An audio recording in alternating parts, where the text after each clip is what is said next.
আসসালামাইকুম everyone. Binary থেকে দশমিক। বাইনারি সংখ্যা আমরা জানি কি, যেমন 1 1 1 0 1 1, এটা হচ্ছে বাইনারি। ঠিক আছে, এটাকে আমরা কীভাবে দশমিক সংখ্যায় রূপান্তর করব, চলুন আজকে এটা দেখা যাক। এখন বাইনারি যেটা আছে, এই যে প্রত্যেকটা বিটের সাথে, বাইনারি এক একটাকে বলা হয় এই বিট, এই প্রত্যেকটা বিটের সাথে মাল্টিপ্লাই করবেন 2। যেমন দশমিক থেকে বাইনারি আসলে ভাগ করতে হতো, এখন বাইনারি থেকে দশমিক করলে হবে গুণ। তারপর পরের বিট প্লাস দিয়ে আবার পরের বিট, তারপর আবার 2 গুণ, আবার পরের বিট আবার 2 গুণ, আবার পরের বিট প্লাস 2 গুণ, আবার পরের বিট প্লাস 2 গুণ, আবার পরের বিট প্লাস 2 গুণ। ঠিক আছে, তাহলে এরপরে এটার যোগফল হচ্ছে গিয়ে আপনার দশমিক সংখ্যা। এখন যেমন 2 1 কে 2, 2 1 কে 2, তাই না, 2 1 কে 2, 2 1 কে 2। এখন এইটা করার পর এটার পাওয়ারটা নেবেন এখান থেকে। এখানে কি নেবেন, যে 0 1 2 3 4 5, 0 1 2 3 4 5 আপনার হাতের ডান দিক থেকে। ক্লিয়ার? এখন 1-এর সাথে যদি 2 টু দি পাওয়ার 5 গুণ করি, তাহলে 2 টু দি পাওয়ার 5 হয়, তা 1 তো আর ধরা যায় না। তারপর 2 টু দি পাওয়ার 5 মানে কি 32, তাই না। 2 টু দি পাওয়ার 4 মানে 16, 2 কিউব মানে 8। এটা যেহেতু 0 আছে, এটা মাল্টিপ্লাই করলে তো 0 আসবে, তাহলে এটা বাদ। 2 এর পাওয়ার 1 যদি হয়, তার মানে 2ই হয়, প্লাস 2 টু দি পাওয়ার 0, কোনো কিছুর পাওয়ার 0 মানে 1, আর এককে 1। এখন এইটা টোটালটা যোগ করে দেন, যে 16 আর 32 হচ্ছে গিয়ে 48, 48 আর এটা 56, 56 দিয়ে 58 আর তাহলে হচ্ছে গিয়ে 59। তাহলে এটার অ্যান্সার হচ্ছে গিয়ে 59।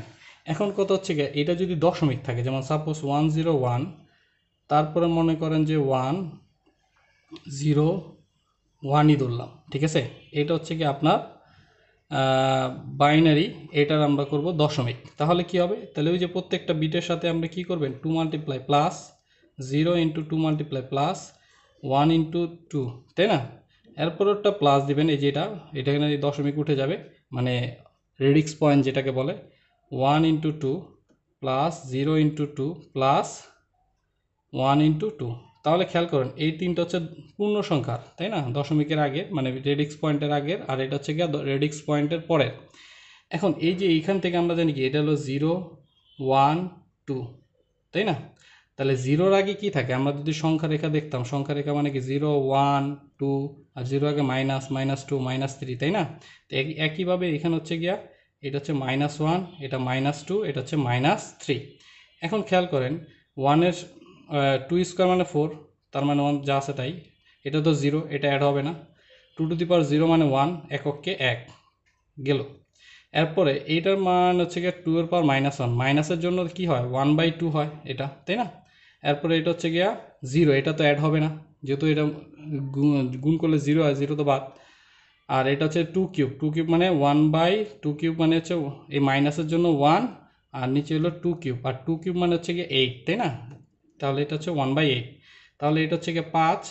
এখন এই দুটার যোগফল কত হয় খেয়াল করেন, এই দুটার যোগফল আমরা যদি লসাগু করি, এটা হচ্ছে গিয়া 8, এটাকে এটা দিয়ে যদি ভাগ করেন, তাহলে হয় 4, প্লাস এটা ভাগ করলে 1, তার মানে এটা হচ্ছে কি আপনার 5, আর এটা উপরে 5/8। তাহলে এটা যদি আপনারা কি করবেন, ক্যালকুলেটরের সবচেয়ে বড় বিষয় হচ্ছে এটা একটা দশমিক এনে নেবেন। দশমিক আনলে এটা যা হয় সেটা হচ্ছে গিয়া 5-এর সাথে 5 সামথিং, এটা দশমিক যা হয়, সরি প্লাস 8/5, তো যা হয় ওইটা হচ্ছে এটার সাথে যোগ করবেন, মানে 0 পয়েন্ট যাই আসবো, তাহলে ওইটা লোকালে 5 পয়েন্ট সামথিং আসবো।